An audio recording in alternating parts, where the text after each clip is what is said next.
It is the year of our Lord, 1503 AD, otherwise known as 1503 PM, on this happy, sexy Saturday afternoon.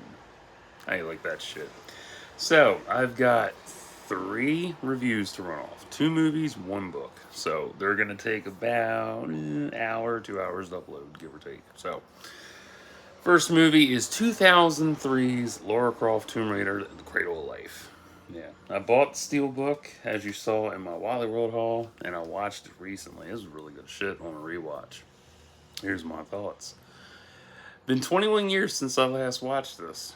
No joke. I know what happens, but not everything in between, which is fun because rehashing was great. The water opening logos is peak 2003, especially the movie title. I love that blending in of nature. I love it. Angelina really filled this role out good, and not just by looks, but by skills too. She did 90% of her stunts in this. Yeah, except for the base jumping scene. That wasn't her. Part of it was, but the rest of it was actual professional skydivers. Awesome shit. I watched behind the scenes on the Blu-ray. So damn good.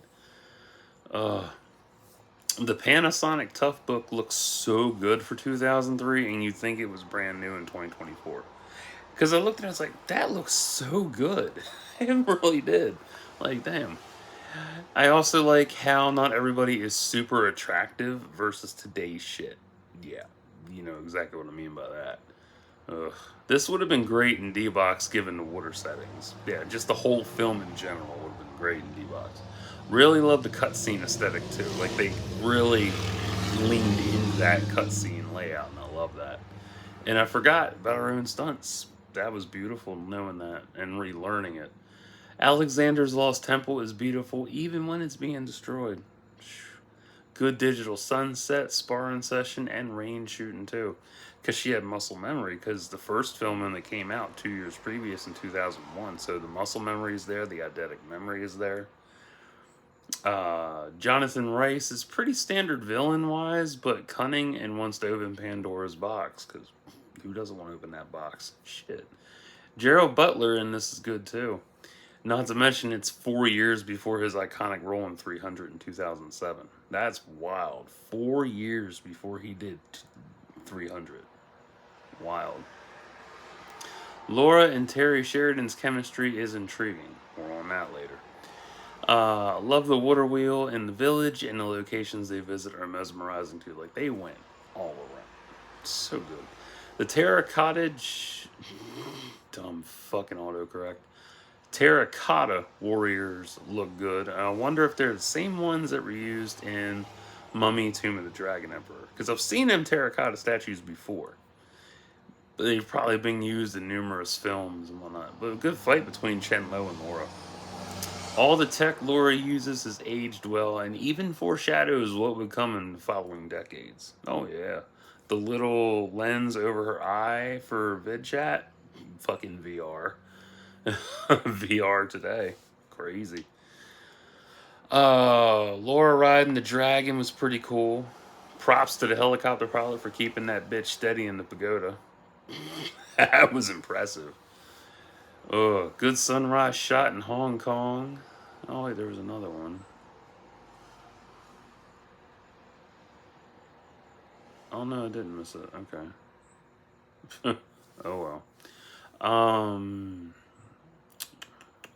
Oh, it's my place. Oh, there we go.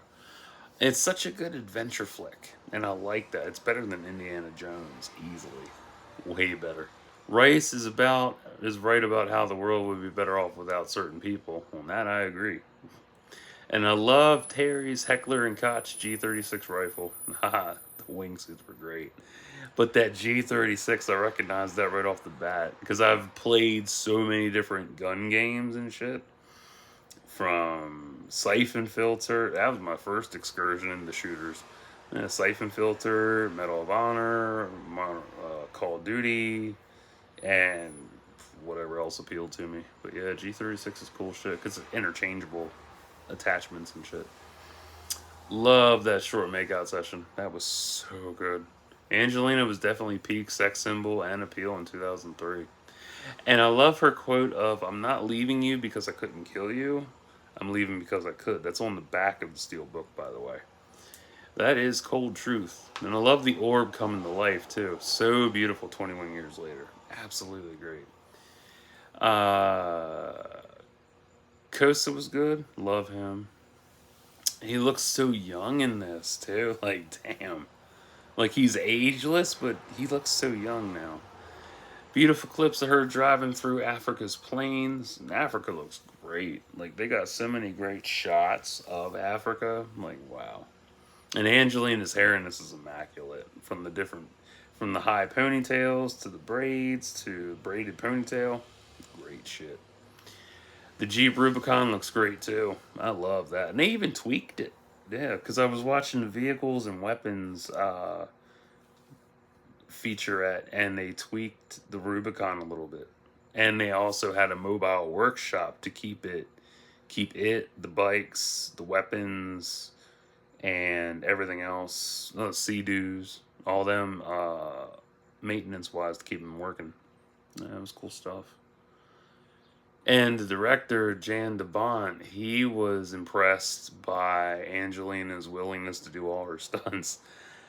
She even wanted to do the wingsuit, but he was like, no, because of insurance. It happens. But it just goes to show that, she's dedicated to the role versus most of them are like, oh, dude, let my stunt double do it. Funny. Let's see here. Also goes without saying, watch this with a light strip. Yeah, easily watch it with a light strip. The Shadowlands and Guardians were amazing. The inverted camera angles with Pandora's box. Beautiful. The black acid's cool as fuck.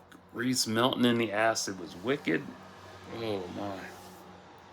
Man, she had to kill Terry. That's a bummer. But she didn't look in the box. Oh well. I always thought Terry was working with Rice. Glad to know I was wrong all these decades later. I really did. I thought he worked with him. And I love her hacking skills on the TV too. That was nice. Really cool. The deleted alternate scene should have been left in since they provide more context and expands on Terry and Laura's relationship too. Yeah. All that was cut out should have been left in. Because I know it was cut for time. That sucks. But, as is, it really doesn't give you full context on their relationship. Whereas if you throw all of it in, you get full context. Reshit. Fucking autocorrect. Reese shot Laura's arm, but she's still able to move it. Interesting. I guess pushing through the pain, but given it's near the wrist joint, I don't know. The alternate ending with Terry dying by Reese's shot is kind of anticlimactic. However, if you keep everything in, it makes sense. And it gives more to the backstory of their relationship. And maybe more on their excursions, and his death would have hit harder. Yeah. But both endings are good, honestly. I love them. Her shooting him is karma for him wanting the box, while the alternate is more bittersweet because she didn't want to kill him and he protected her. Yeah. Kind of weird cutting Kosa out, given his impact on translation and how Laura has her network of friends globally.